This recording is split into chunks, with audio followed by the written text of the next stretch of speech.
Assalamualaikum warahmatullahi wabarakatuh. Saya akan menjelaskan tentang pengertian sumber daya alam.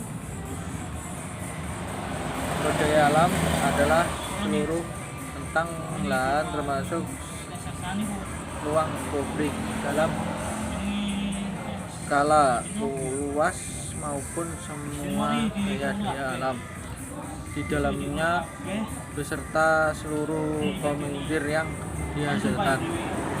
Dalam Undang-Undang Nomor 32 Tahun 2009 tentang perlindungan dan pengolahan lingkungan hidup dijelaskan bahwa sumber daya alam adalah unsur lingkungan hidup yang terdiri atau sumber daya hayati dan non hayati yang secara keseluruhan membentuk kesatuan ekosistem. Dari kami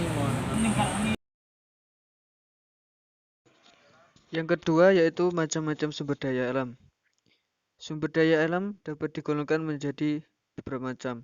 Yang pertama, berdasarkan sifatnya. Menurut sifatnya, sumber daya alam dapat dibagi menjadi 3, yaitu sebagai berikut. Sumber daya alam yang dapat diperbarui.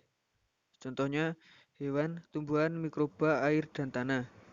Yang kedua, sumber daya alam yang tidak dapat diperbarui, misalnya minyak bumi, gas bumi, batu bara, dan bahan tambang lainnya.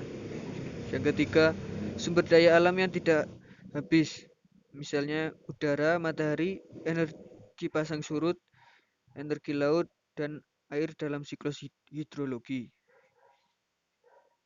Yang kedua, berdasarkan potensi. Menurut potensi penggunaannya, sumber daya alam dapat dibagi beberapa macam, antara lain sebagai berikut.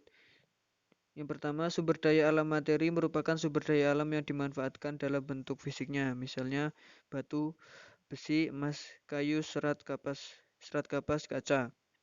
Yang kedua, sumber daya alam energi merupakan sumber daya alam yang dimanfaatkan sebagai sumber energi, misalnya batu bara, minyak bumi, gas bumi, air terjun, sinar matahari, energi pasang surut air laut, dan kincir angin.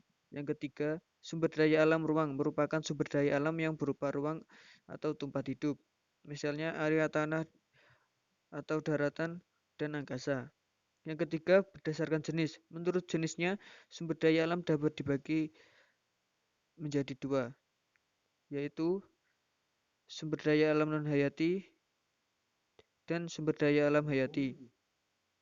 Sumber daya alam non-hayati disebut juga sumber daya alam fisik, yaitu sumber daya alam yang berupa benda-benda mati.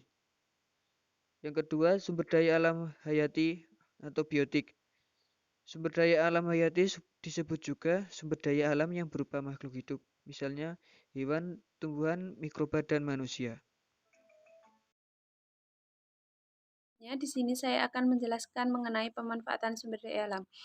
Sumber daya alam memiliki peranan dalam kebutuhan manusia. Untuk memudahkan pengkajiannya, pemanfaatan sumber daya alam dibagi berdasarkan sifatnya, yaitu sumber daya alam hayati dan sumber daya alam non-hayati. Sumber daya alam hayati meliputi tumbuhan, pertanian dan perkebunan, dan hewan peternakan dan perikanan. Pemanfaatan tumbuhan oleh manusia diantaranya yaitu bahan makanan seperti padi, jagung, gandum, tebu, bahan bangunan seperti kayu jati dan kayu mahoni, bahan bakar yaitu kelapa sawit, obat yaitu jahe, daun binahong, kina, dan pupuk kompos. Dalam bidang pertanian, Indonesia menghasilkan berbagai macam tumbuhan komoditi ekspor, antara lain padi, jagung, kedelai, sayur-sayuran, cabai, ubi, dan singkong. Hewan peternakan. Sumber daya alam dapat berupa hewan liar maupun hewan yang sudah dibudidayakan. Pemanfaatannya dapat membantu pekerjaan berat manusia, seperti kerbau dan kuda, atau sebagai sumber bahan pangan seperti unggas dan sapi. 2. Sumber daya alam non-hayati. Sumber daya alam non-hayati adalah sumber daya alam yang diusahakan kembali keberadaannya dan dapat dimanfaatkan secara terus-menerus, seperti air, angin, sinar matahari, dan hasil tambang.